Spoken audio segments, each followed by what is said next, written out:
নমস্কাৰ, মোৰ নাম ডক্টৰ নৱজ্যোতি বৰা, এজন সাধাৰণ চিকিৎসক।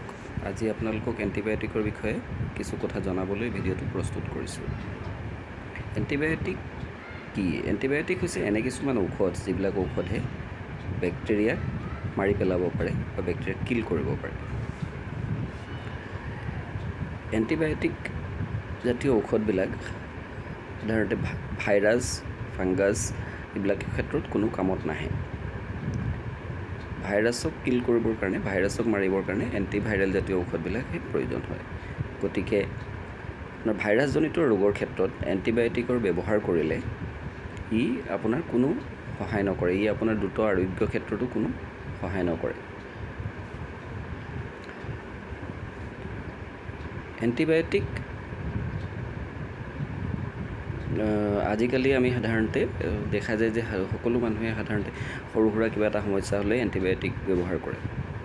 কিন্তু এণ্টিবায়'টিক এনেকুৱা ঔষধ নহয় যে আপুনি যেতিয়াই মন যায় তেতিয়াই ব্যৱহাৰ কৰিব। কাৰণ আপুনি ব্যৱহাৰ কৰা এণ্টিবায়'টিকটোৱে আপোনাৰ লগতে এই সমাজখনৰো ক্ষতি কৰিব পাৰে। আপোনাৰ শৰীৰত যদি এটা এণ্টিবায়'টিক ৰেজিষ্টেণ্ট বেক্টেৰিয়া গ্ৰ' কৰে, সি আপোনাৰ শৰীৰৰ পৰা আনলৈ বিয়পি পৰিব পাৰে আৰু গোটেই সমাজতে অসুবিধা সৃষ্টি কৰিব পাৰে। গতিকে এণ্টিবায়'টিকৰ ব্যৱহাৰৰ ক্ষেত্ৰত আমি সকলোৱে সাৱধান হোৱা দৰকাৰ। আপোনালোক সকলোৱে জানে যে প্ৰথম এণ্টিবায়'টিক আৱিষ্কাৰ হৈছিল, তাৰ নাম আছিল পেনিচিলিন। ডক্টৰ আলেকজেণ্ডাৰ ফ্লেমিং তেখেতে পেনিচিলিন নামৰ এই এণ্টিবায়'টিকটি প্ৰথম আৱিষ্কাৰ কৰিছিলে। আৰু সেই পেনিচিলিনৰ আৱিষ্কাৰে দ্বিতীয় বিশ্বযুদ্ধৰ সময়ত যুদ্ধত আঘাতপ্ৰাপ্ত হোৱা সৈনিকসকলক বহু পৰিমাণে মৃত্যুমুখৰ পৰা বচাবলৈ সক্ষম হৈছিলে। আৰু পেনিচিলিনৰ আৱিষ্কাৰৰ কাৰণে আলেকজেণ্ডাৰ ফ্লেমিঙে যেতিয়া নোবেল বঁটা গ্ৰহণ কৰিছিলে, তেতিয়াই গোটেই বিশ্বকে আলেকজেণ্ডাৰ ফ্লেমিঙে এটা কথা সজাগ কৰি গৈছিলে যে আমি যদি পেনিচিলিন বা এণ্টিবায়'টিক জাতীয় ঔষধবিলাক ভালকৈ ব্যৱহাৰ নকৰোঁ, উচিতভাৱে ব্যৱহাৰ নকৰোঁ, বেক্টেৰিয়াসমূহে তাৰ এগেইনষ্টত ৰেজিষ্টেঞ্চ ডেভেলপ কৰিব পাৰে, প্ৰতিৰোধ ক্ষমতা গঢ়ি তুলিব পাৰে।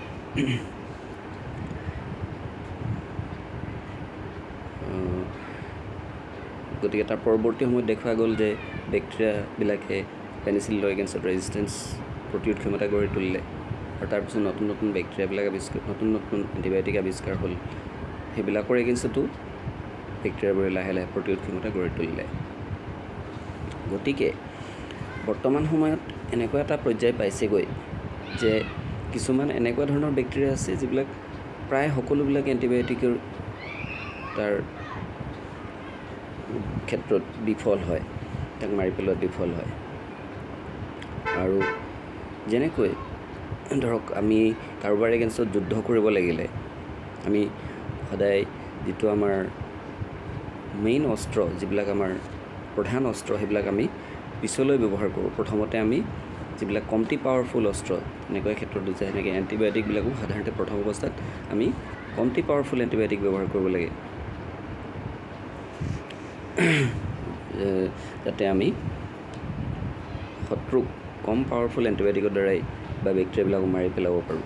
নহ'লে কি হ'ব, আমি যদি বেছি পাৱাৰফুল এণ্টিবায়'টিকবিলাক প্ৰথমতে ব্যৱহাৰ কৰি দিওঁ, তেতিয়াহ'লে বেক্টেৰিয়াবিলাকে লাহে লাহে সেইবিলাকৰ এগেইনষ্টত প্ৰতিৰোধ ক্ষমতা গঢ়ি তুলিব আৰু তাৰ ফলত আমাৰ ব্যৱহাৰ কৰিবলগীয়া এণ্টিবায়'টিক নাথাকিবই। আৰু এণ্টিবায়'টিক আমি কেতিয়া ব্যৱহাৰ কৰিব নালাগে, কি ক্ষেত্ৰত ব্যৱহাৰ কৰিব নালাগে? সাধাৰণতে যিবিলাক ভাইৰাছজনিত ৰোগ, তাত এণ্টিবায়'টিকৰ কোনো ৰোল নাই। তাত কোনো এণ্টিবায়'টিকৰ ব্যৱহাৰে আপোনাক দ্ৰুত আৰোগ্য হোৱাত কোনো সহায় নকৰে। যেনে ধৰক আমাৰ যিবিলাক সাধাৰণ ডায়েৰিয়া, বেছিভাগ ডায়েৰিয়াই আপোনাৰ ছেল্ফ লিমিটিং হয়, নিজে আৰোগ্য হয়। সেইবিলাকৰ ক্ষেত্ৰত এণ্টিবায়'টিকৰ কোনো প্ৰয়োজন নাই। কিন্তু আমি সাধাৰণতে যিকোনো অকণমান ডায়েৰিয়া হ'লে আমি সাধাৰণতে ফাৰ্মাচীৰ পৰা গৈ অফ্লক্সাচিন, অৰনিডাজল জাতীয় নৰফ্লক্সাচিন জাতীয় ঔষধবিলাক ব্যৱহাৰ কৰোঁ, যাৰ ফলত ধৰক বেক্টেৰিয়াসমূহে এইবিলাক ঔষধৰ এগেইনষ্টত ৰেজিষ্টেঞ্চ গঢ়ি তুলিছে। গতিকে আমি ধৰক সাধাৰণ ডায়েৰিয়াত, সাধাৰণ পাতলা পায়খানা আদি বেমাৰত এণ্টিবায়'টিকৰ ব্যৱহাৰ কৰাৰ কোনো প্ৰয়োজন নাই। এইবিলাক সাধাৰণতে ছেল্ফ লিমিটিং। সেইকাৰণে ধৰক আমি আগতে গাঁৱত দেখোঁ যে পানী জাৰি দিলেও ধৰক ডায়েৰিয়া ভাল হৈ যায়। যিহেতু এইবিলাক এইবিলাক বেমাৰ ছেল্ফ লিমিটিং, নিজে নিজে আৰোগ্য হোৱা বেমাৰ। গতিকে আপুনি তাৰ কাৰণে ধৰক আপোনাৰ যিহেতু আপুনি কৰিব লাগিব কি ডিহাইড্ৰেশ্যন প্ৰিভেণ্ট কৰিব লাগিব। তাৰ কাৰণে আপুনি অৰেল ৰিহাইড্ৰেশ্যন সলিউশ্যন ধৰক ORS জাতীয় ঔষধবিলাক ব্যৱহাৰ কৰিব পাৰে। আৰু ধৰক আপোনাৰ যেনেকৈ সাধাৰণ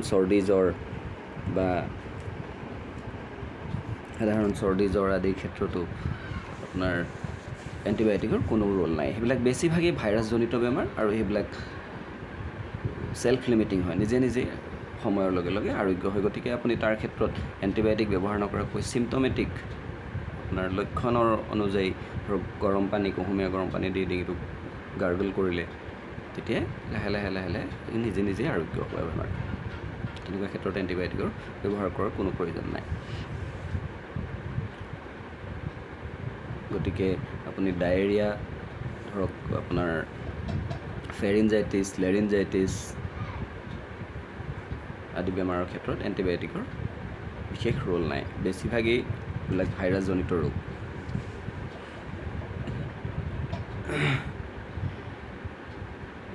এইখিনিয়ে কথা। গতিকে এণ্টিবায়'টিক ব্যৱহাৰ কৰোঁতে আমি সকলোৱে সাৱধান হ'ব লাগে। যধে মধে এণ্টিবায়'টিকৰ ব্যৱহাৰ কৰিব নালাগে। এয়াকে জনালোঁ। আৰু আপোনালোকৰ কিবা প্ৰশ্ন থাকিলে কমেণ্ট বক্সত প্ৰশ্নসমূহ দিব পাৰে, মই যথাযথ তাৰ উত্তৰ দিবলৈ চেষ্টা কৰিম।